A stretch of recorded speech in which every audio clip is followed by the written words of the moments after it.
प्रिय बच्चों, good morning. आज का विषय इतिहास है। इतिहास में पाठ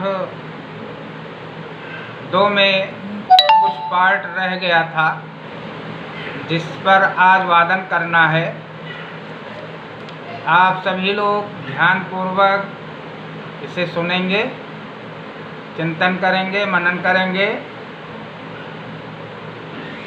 सविनय अवज्ञा आंदोलन। गांधी जी ने 12 मार्च 1930 ईस्वी को 78 अनुयायियों के साथ गुजरात के तटीय शहर दांडी के लिए साबरमती आश्रम से अपनी यात्रा शुरू की। 6 अप्रैल को वह दांडी पहुँचे और उन्होंने नमक कानून को तोड़ा। उन्होंने समुद्री पानी को उबालकर नमक बनाना शुरू कर दिया। इस प्रकार सविनय अवज्ञा आंदोलन की शुरुआत की गई। इस आंदोलन के अंतर्गत विदेशी कपड़ों का बहिष्कार किया गया, शराब की दुकानों का विरोध किया गया,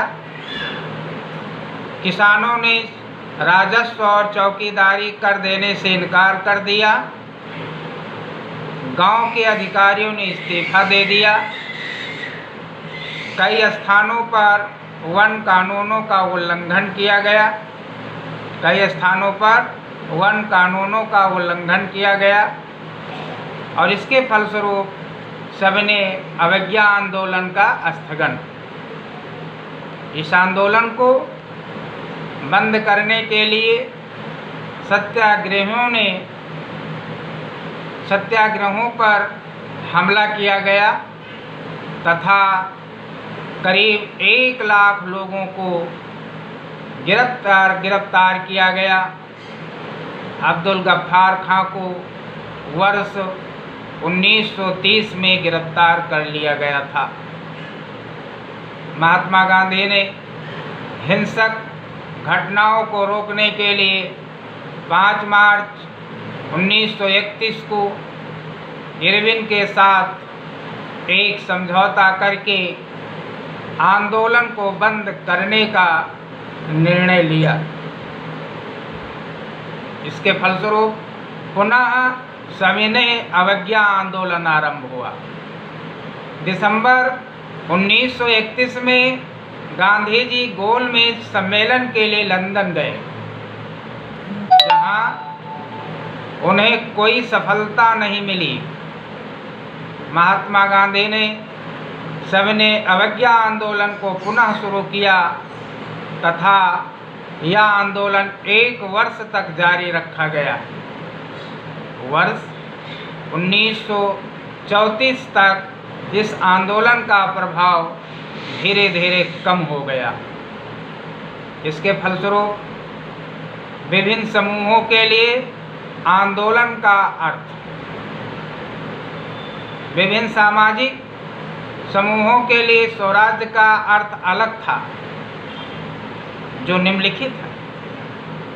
नंबर 1, ग्रामीण क्षेत्रों में गुजरात के पाटीदार और उत्तर प्रदेश जाट जैसे समृद्ध किसान समुदाय सविनय अवज्ञा आंदोलन के समर्थक थे। नंबर 2, व्यावसायिक हितों को एकजुट करने के लिए वर्ष 1920 में भारतीय औद्योगिक एवं व्यावसायिक कांग्रेस और वर्ष 1927 में भारतीय वाणिज्य एवं उद्योग परिसंघ का निर्माण किया गया। जी.डी.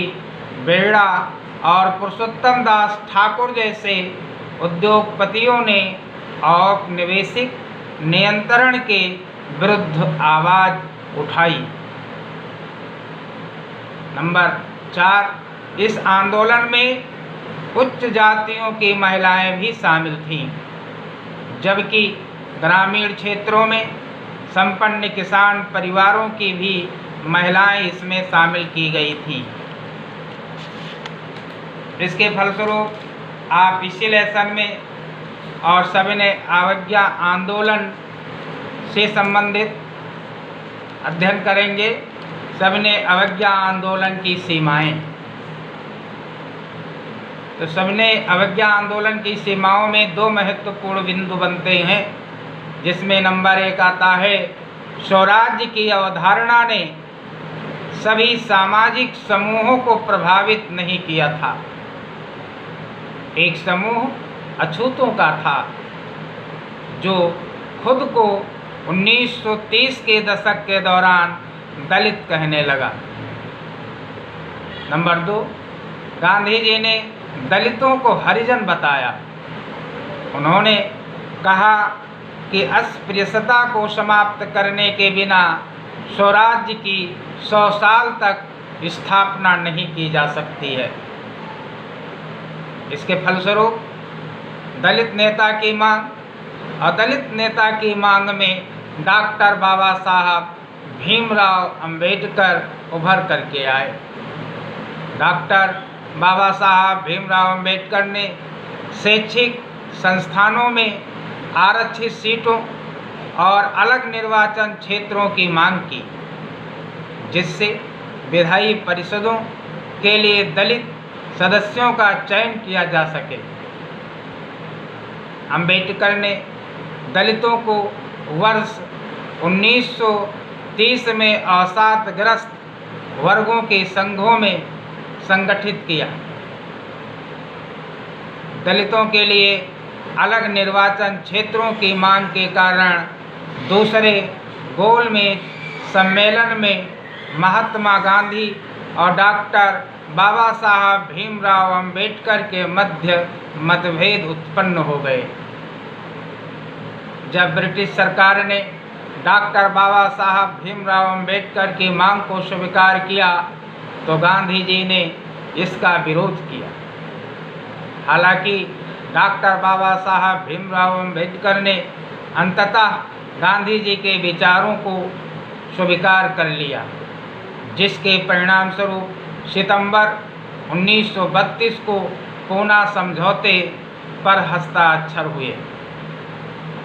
इसके फलस्वरूप हिंदू मुस्लिम संघर्ष 1920 के दशक के मध्य मुस्लिम लीग, कांग्रेस, हिंदू महासभा जैसे राष्ट्रवादी संगठन एक दूसरे के काफ़ी समकक्ष थे।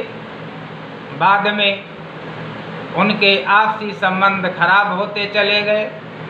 वर्ष 1930 में मुस्लिम लीग के अध्यक्ष मोहम्मद इकबाल ने हिंदू मुस्लिमों के लिए अलग अलग मतदान की मांग की। हिंदू महासभा और मुस्लिम लीग के बीच मतभेद। नंबर 1, कांग्रेस और मुस्लिम के बीच मतभेद केवल विधानसभाओं में प्रतिनिधित्व करने का था। मुस्लिम नेता मोहम्मद अली जिन्ना 2 शर्तों पर अलग निर्वाचिका की मांग को छोड़ने के लिए तैयार थे। नंबर 1, केंद्रीय सभा में मुसलमानों को आरक्षित सीटें दी जाएं। नंबर 2, प्रतिनिधित्व मुस्लिम वर्चस्व वाले प्रांतों बंगाल और पंजाब में आबादी के अनुपात में हो। M.R. जयकर की अगुवाई में हिंदू महासभा के अत्यधिक विरोध के कारण यह मुद्दा हल नहीं हो पाया। इसके फलस्वरूप आप इसी लेसन में एक महत्वपूर्ण पॉइंट और आता है, जिसका अध्ययन करना महत्वपूर्ण हो जाता है। आप इस हिंदू महासभा और मुस्लिम लीग के बीच मतभेद के बारे में जब आप अध्ययन करते हैं, एक महत्वपूर्ण पॉइंट आता है सामूहिक एकता की भावना। सामूहिक एकता की भावना। सामूहिक एकता की भावनाओं में नंबर 1 आप देखेंगे, भारत माता की छवि। 1870 के दशक में पहली बार बंकिम चंद्र चट्टोपाध्याय ने बनाई थी। बंकिम चंद्र चट्टोपाध्याय ने भारत की छवि 1870 ईस्वी में बनाई थी। उन्होंने वंदे मातरम गीत लिखा था। बाद में यह गीत आनंद मठ में शामिल किया गया, जो बाद में स्वदेशी आंदोलन के दौरान गाया गया था। भारत माता की छवि को पहली बार अवनींद्रनाथ टैगोर ने चित्रित किया था। अवनींद्रनाथ टैगोर ने चित्रित किया था।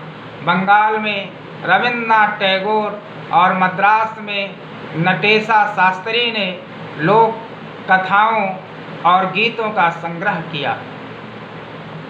स्वदेशी आंदोलन के दौरान बंगाल में तिरंगा ध्वज तैयार किया गया था, जिसमें 8 प्रांतों का प्रतिनिधित्व किया गया था तथा एक अर्धचंद्र को हिंदू मुस्लिम का प्रतिनिधित्व करते हुए दिखाया गया था।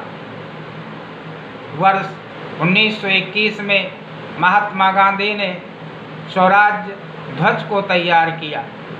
यह एक तिरंगा था जिसके केंद्र में एक चरखे का पहिया था, जो गांधी जी के आदर्श का प्रतिनिधित्व करता था।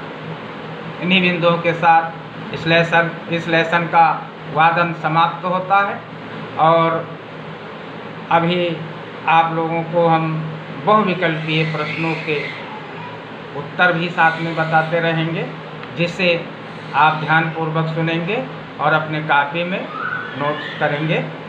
नंबर 1 प्रश्न होगा आपका, प्रथम विश्व युद्ध कब हुआ था? वर्ष 1914 ईस्वी में। महात्मा गांधी अफ्रीका से भारत कब लौटे? वर्ष 1915 ईस्वी में।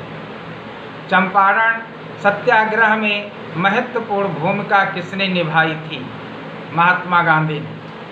रॉलेट एक्ट कब पारित किया गया था? वर्ष 1919 ईस्वी में। असहयोग आंदोलन का नेतृत्व किसने किया था? महात्मा गांधी ने। नाइटहुड की उपाधि किसने वापस कर दी थी? रविन्द्रनाथ टैगोर ने। साइमन कमीशन भारत कब आया? 1928 ईस्वी में। भारतीय राष्ट्रीय कांग्रेस ने पूर्ण स्वराज्य प्राप्त करने का लक्ष्य कब घोषित किया? वर्ष 1929 ईस्वी में। गांधी जी ने नमक सत्याग्रह कहाँ प्रारंभ किया था? दांडी में। गांधी जी ने दांडी यात्रा की थी नमक कानून तोड़ने हेतु। वंदे मातरम गीत के रचयिता कौन थे? बंकिम चंद्र चटर्जी। इसी जो हमने आपको लगभग 12-13 क्वेश्चन के उत्तर बताए हैं, इसी के साथ आज का ये वादन समाप्त होता है। आप सभी लोगों से निवेदन है कि जो हमने वादन किए हैं इसे ध्यानपूर्वक सुने और अपने कॉपी में भी लिखें धीरे धीरे करके, और इसके बाद प्रश्नों का उत्तर भी कॉपी में लिखते रहें, जिससे आपका कोर्स भी पूरा होता रहेगा और आपका कोर्स पूरा होता रहेगा। और आपसे निवेदन ये है कि आप इसको प्रतिदिन रिवीजन भी करते रहें। धन्यवाद। वंदे।